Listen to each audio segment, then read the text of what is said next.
branch line is important, and so is Edward's. But their track and bridges are not so strong as those on the main line. Sir Topham Hatt does not allow the heavier main line engines like Gordon to run on them. But one day, the way Gordon was talking, you would have thought Sir Topham Hatt had given this order for quite another reason.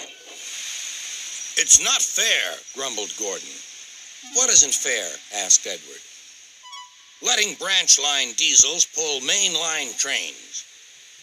"Never mind, Gordon. I'm sure Boko will let you pull his freight cars sometimes." Gordon spluttered. "I won't pull Boko's dirty cars. I won't run on branch lines."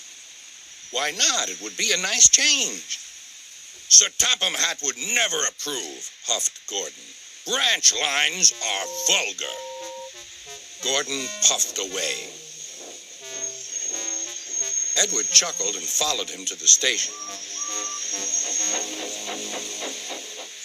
Every evening, the two engines pull two fast trains from the station. Gordon always leaves first with an express for the main line. Edward follows 5 minutes later with his train for the branch line.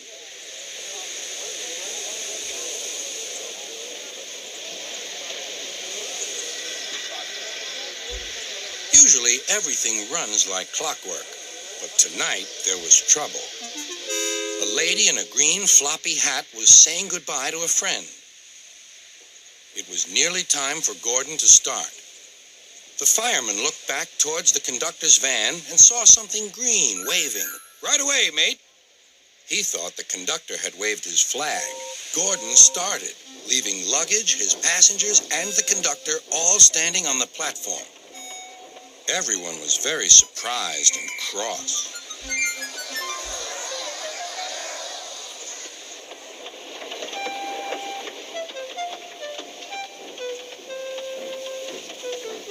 To make matters worse, by the time Gordon had been stopped and brought back, Edward was already late with his train.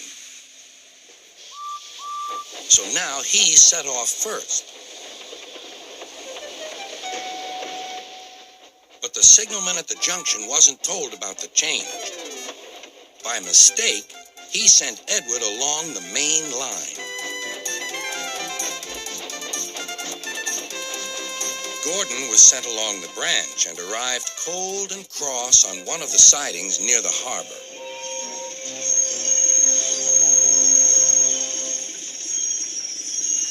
Next morning, Bill and Ben peeped into the yard. There were no cars for them, but they didn't mind that. Teasing Gordon would be much better fun. "What's that?" asked Bill. "Shh," whispered Ben. "It's Gordon. It looks like Gordon, but it can't be. Gordon never comes on the branch lines. He thinks them vulgar."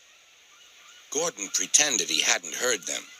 "If it isn't Gordon," said Ben, "it's just a pile of old iron, which we'd better take to the scrapyard." "No, Bill, this lot's useless for scrap. We'll take it to the harbor and dump it in the sea." Gordon was alarmed. "I am Gordon. Stop! Stop!" When Boko suddenly arrived, Gordon thought him the most beautiful sight he had ever seen. "Boko, my dear engine, save me!" Boko quickly sized up the situation and threatened to take away the cars he had brought for Bill and Ben. This made the twins behave at once. Gordon thought Boko was wonderful. "Those little demons, how do you do it?" "Ah, well," said Boko, "it's just a knack." Gordon still believes that Boko saved his life, but we know the twins were only teasing, don't we?